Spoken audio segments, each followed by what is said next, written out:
This car here, the GTO, is the first Ferrari supercar.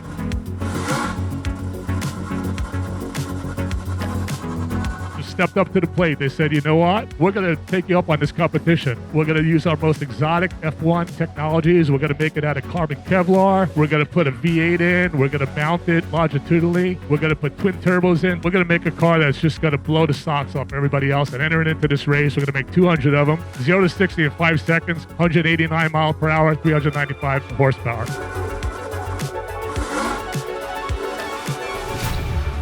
Porsche freaks out. They're like, this can't happen. We need to make a car that's going to completely destroy this 288. Here you go, Porsche 959.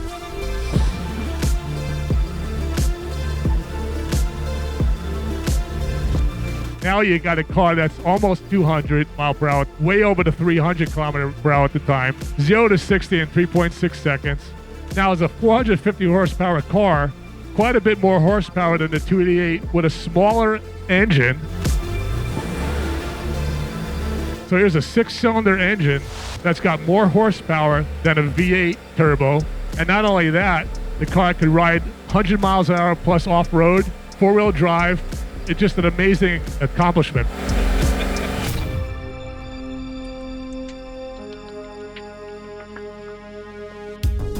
Ferrari's embarrassed. 959 comes out. They're like, there's no way we can make this.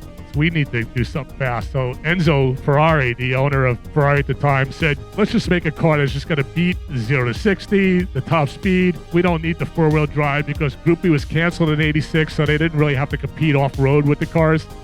So they took that 288 GTO design, it was the Evoluzione model, and turned it into this, and they did that in like 12 months. And this is the F40. Now we're talking a car that does just about 200 miles per hour. This is a U.S. car. U.S. cars, I hear, about 520 horsepower. They're rated at 470. This is quite a bit more. Lower gearing. Only about 200 F40s built for the U.S. market.